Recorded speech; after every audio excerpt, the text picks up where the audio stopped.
हालांकि स्रोत हाम के बारे में ज्यादा डिटेल में नहीं जाता है। जातियां उनसे निकली हैं ऐसा कहा गया है। ठीक है, तो अब आते हैं शेम पर। इनका जिक्र उत्पत्ति 10 के बाद वाले हिस्से में ज्यादा विस्तार से है ना? आयत 21 से आगे उन्हें सब एबेर वंशियों का मूल पुरुष कहा गया है। और ये भी बताया है कि वो यपेत के बड़े भाई थे। उनके बेटों के नाम भी दिए, एलाम, अशूर, अर्पक्षद, लूद और आराम। ये नाम, क्या ये सिर्फ नाम है या इनका कोई और मतलब भी है? ये सिर्फ नाम नहीं है, ये इतिहास की गूंज की तरह है। आप देखिए, एलाम और अशूर, ये तो प्राचीन मेसोपोटामिया की जानी मानी सभ्यताएं थी, इलाके थे। अच्छा, हाँ, ये तो सुना है। तो ऐसा लगता है कि ये लिस्ट उस समय के ज्ञात भूगोल और लोगों को एक वंश वृक्ष में पिरोने की कोशिश कर रही है। और वो जो शब्द है एबेर वंशी, उस पर ध्यान देना जरूरी है। हाँ, एबेर वंशियों का मूल पुरुष। जी। इसका कनेक्शन शेम के परपोते एबर से जुड़ता है, जिनका जिक्र आगे आएगा, और माना जाता है कि इसी से इब्रानी या हिब्रू शब्द निकला। ओह, यानी अब्राम और उनके वंशजों की पहचान। बिल्कुल।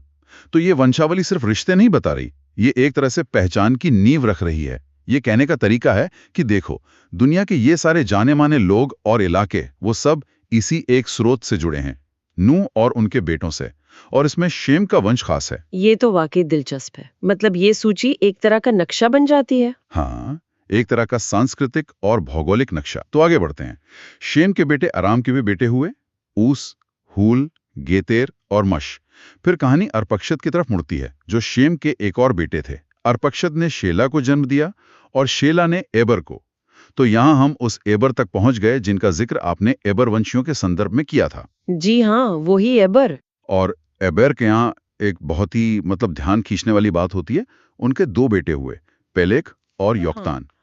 और पेलेग का नाम, इसके बारे में खास तौर पे लिखा है, उत्पत्ति 10:25 कहता है कि उसका नाम पेलेग इसलिए रखा गया कि उसके दिनों में पृथ्वी बट गई। पृथ्वी का बंट जाना, ये सुनने में कितना नाटकीय लगता है ना? ये एक बहुत ही रहस्यमयी लेकिन महत्वपूर्ण वाक्य है। इसका क्या मतलब निकाला जाए? देखिए, पृथ्वी का बंटवारा, इसे कई तरह से समझा जा सकता है। सबसे सीधा मतलब तो शायद ये है कि लोग भौगोलिक रूप से फैल गए, अलग अलग समूह अलग अलग दिशाओं में जाकर बस गए। अच्छा, जैसे आबादी का फैलना। हाँ, और कुछ विद्वान इसे बाबेल के गुम्मट वाली कहानी से जोड़ते हैं। वो जो उत्पत्ति के अगले अध्याय यानी 11 में आती है, जहां भाषाएं बंट गई थीं। बिल्कुल, जहां भाषाएं अलग अलग हो गईं और लोग पूरी पृथ्वी पर फैल गए। तो शायद ये उस घटना की तरफ इशारा हो। ये भी मुमकिन है, या फिर हो सकता है ये सिर्फ वंशों या कुलों में बंटवारे का प्रतीक हो, मतलब परिवार का बढ़ना और अलग अलग शाखाओं में बंट जाना। लेकिन सबसे खास बात यह है कि ग्रंथ इस बड़ी घटना को सीधे पेलेग के नाम और उसके जीवन काल से जोड़ता है। हाँ, ये बात और करने वाली है। ये दिखाता है कि कैसे पुराने जमाने में नाम सिर्फ पहचान के लिए नहीं होते थे, उन्हें बड़ी घटनाओं या इतिहास के मोड़ों को याद रखने के लिए भी इस्तेमाल किया जाता था।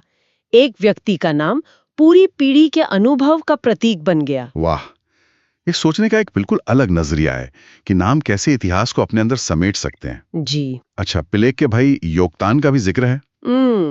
उनके तो कई बेटों के नाम गिनाए गए हैं, अलमोदाद, शैलाफ, हसरमावेत। करीब 13 नाम हैं। पूरी लिस्ट पढ़ने की शायद जरूरत नहीं, पर यह जानना काफी है कि योक्तान के भी कई वंशज हुए। हाँ, उनकी भी एक लंबी लिस्ट है। और स्रोत उनके रहने की जगह का भी कुछ अंदाजा देता है। कहता है मैशा से लेकर सपारा, जो पूर्व में एक पहाड़ है, उसके मार्ग तक हुआ।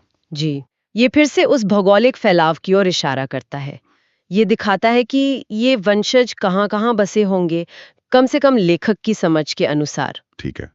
तो अगर हम उत्पत्ति के इस पूरे 10वें अध्याय को देखें, हाँ, इसे अक्सर राष्ट्रों की तालिका या टेबल ऑफ नेशंस कहा जाता है। अच्छा, टेबल ऑफ नेशंस। हाँ, ये असल में जल प्रलय के बाद की दुनिया का एक खाका खींचने की कोशिश है। ये दिखाता है कि कैसे नूह के 3 बेटों से, यहाँ खासकर हाम और शेम के वंशजों से, उस समय की ज्ञात दुनिया आबाद हुई। मतलब एक तरह से दुनिया का पारिवारिक नक्शा। बिल्कुल। और इसकी संरचना देखिए, बार बार दोहराई जाती है। लोग अपने कुलों, भाषाओं, देशों और जातियों के अनुसार बंटे। ये प्राचीन लेखकों का दुनिया की विविधता को समझने और उसे एक साझा मूल यानी नूह से जोड़ने का तरीका था। ये सिर्फ लिस्ट नहीं है, ये एक वर्ल्ड व्यू है। सही कहा, ये व्यवस्था और जुड़ाव पर जोर देता है। तो उत्पत्ति 10 ने हमें एक तरह का बड़ा नजारा दिया दुनिया कैसे फैली, लेकिन कहानी और गहरी होती है, खासकर जब हम शेम के वंश पर और ध्यान देते हैं। हाँ, अध्याय 11 में फोकस शिफ्ट होता है। उत्पत्ति अध्याय 11 हमें इसी वंश रेखा का एक क्लोजअप देता है, और इसमें समय का तत्व भी जुड़ जाता है ना? जी बिल्कुल, इसमें उम्र और पीढ़ियों का हिसाब है। ये जल प्रलय के ठीक 2 साल बाद शुरू होता है। चलिए इस पर गौर करते हैं। उत्पत्ति 11 का ये हिस्सा आयत 10 से 26 तक एक बहुत ही व्यवस्थित पैटर्न फॉलो करता है। हाँ, बहुत स्ट्रक्चर्ड है। ये पीढ़ी दर पीढ़ी बताता है कि पिता कितने साल का था जब उसके खास बेटे का जन्म हुआ, मतलब वो बेटा जो अगली कड़ी है वंश में, और उसके बाद वो पिता और कितने साल जिया, और उसके और भी बेटे बेटियां हुई। जी, हर पीढ़ी के लिए यही फॉर्मूला इस्तेमाल हुआ है। हाँ, ये सिलसिला शेम से शुरू होता है। शेम 100 साल का था जब अर्पक्षद पैदा हुआ। शेम उसके बाद 500 साल और जिया, लंबी उम्र। फिर अर्पक्षद 35 का था जब शेला पैदा हुआ। अर्पक्षद 403 साल और जिया। शेला 30 का था जब एबेर पैदा हुआ। हाँ, वही एबेर। हाँ, एबेर वंशी वाले एबेर। शेला भी 403 साल और जिया। फिर एबेर 34 का था जब पेलेग पैदा हुआ। वही पृथ्वी बटने वाला पेलेग। हाँ, एबेर उसके बाद 430 साल और जिया। पेलेग 30 का था जब रू पैदा हुआ। पेलेग 209 साल और जिया। रू 32 का था जब सरूग पैदा हुआ। रू 207 साल और जिया। सरूग 30 का था जब नाहोर पैदा हुआ। सरूग 200 साल और जिया। और आखिर में नाहोर 29 साल का था जब तेरा पैदा हुआ। नाहोर 119 साल और जिया। उम्र धीरे धीरे कम होती दिख रही है। हाँ, ये बात ध्यान देने वाली है। हर पीढ़ी के साथ जन्म के समय पिता की उम्र और फिर उसकी कुल उम्र का जिक्र, ये सिर्फ नामों की सूची से कहीं ज्यादा है। इसमें एक गणितीय सटीकता लाने की कोशिश दिखती है।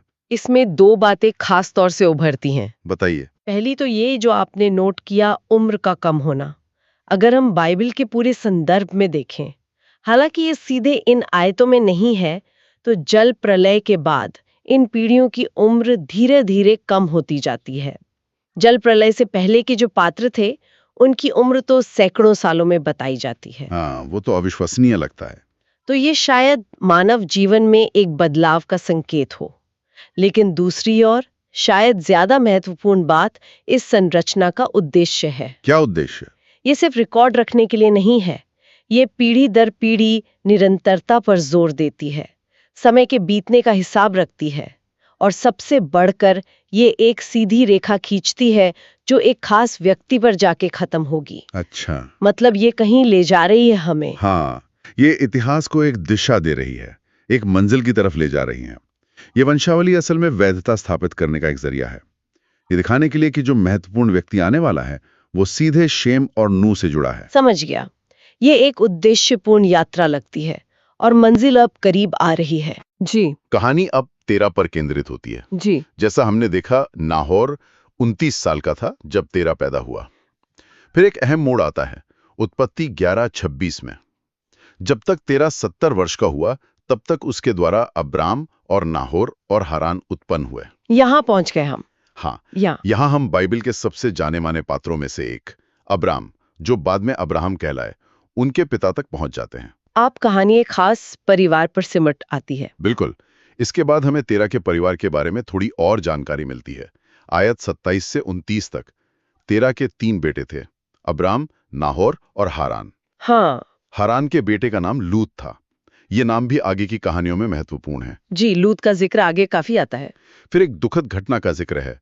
हारान अपने पिता तेरा के सामने ही कसदियों के ऊर नाम नगर में, जो उसकी जन्मभूमि थी, मर गया। ये वाकई दुखद है, पिता के जीते जी बेटे की मृत्यु। हाँ, जरा सोचिए उस परिवार के लिए कितना दुखद रहा होगा।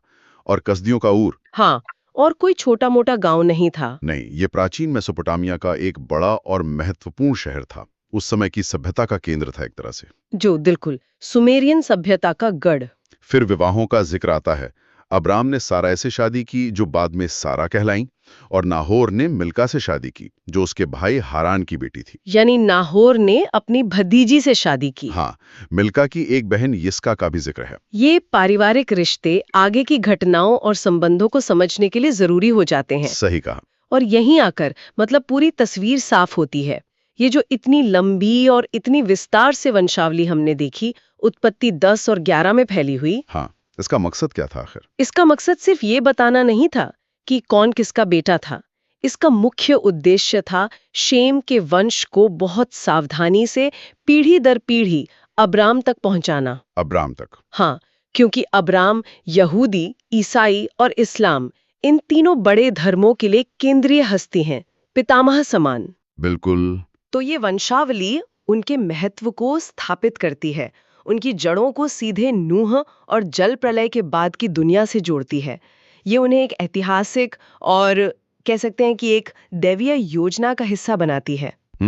देखिए, प्राचीन समाजों में वंशावली का बहुत महत्व था। हाँ, सुना है। ये पहचान तय करती थी, जमीन पर हक, सामाजिक स्थिति, विरासत, सब कुछ इससे जुड़ा था। अच्छा।